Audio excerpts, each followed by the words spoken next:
What might surprise you is when you think about stress is that it's actually not the enemy. It's really essential for healthy functioning.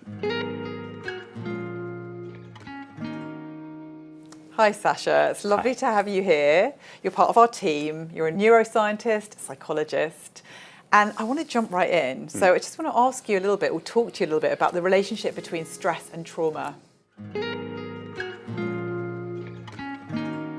What might surprise you is when you think about stress is that it's actually not the enemy. It's really essential for healthy functioning.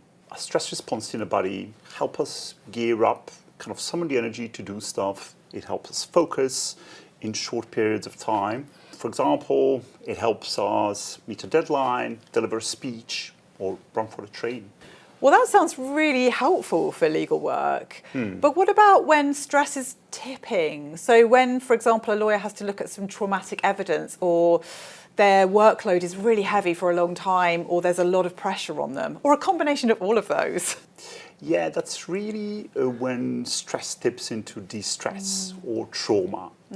And what happens in the brain then, so the system is switching from kind of being reasoned and using reason to kind of trying to survive. Right. And so the limbic system, which is emotional system, takes over the prefrontal areas, they kind of shut down.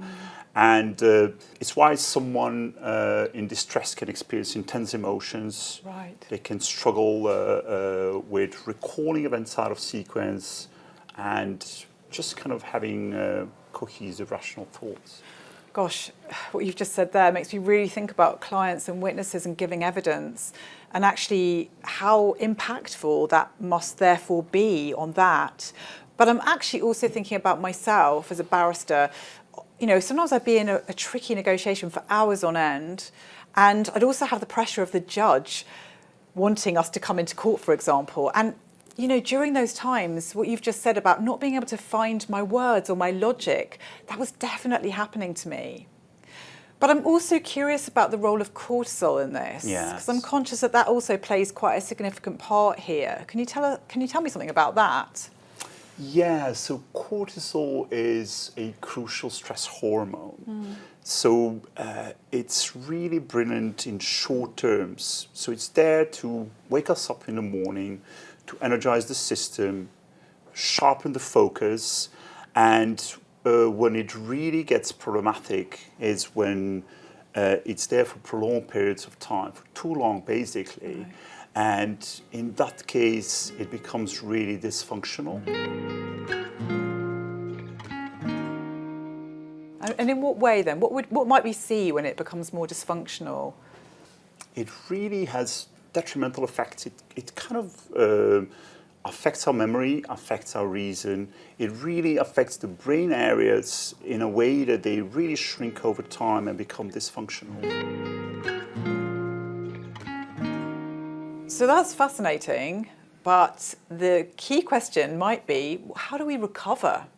Right, yeah, absolutely. So good news there really is that the nervous system is very resilient and it's quite adaptive. So it's able to get back to normal functioning. So how to do this? Resilience doesn't mean that we just need to toughen it out, right? It's how to learn to develop more tolerance and flexibility in our nervous system. So to try to smoothly transition from these stressed on states that just keeps us going, keeps us focused and energized, to kind of go to calm off states in a smooth way that allow us to resource and restore. Yeah, I really hear that in relation to those smooth transitions. And I guess it's kind of learning more about the intelligence of the nervous system, as you say, the adaptability of it. And that is something that we really focus on in our work.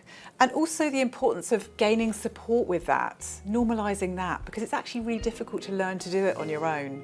Absolutely.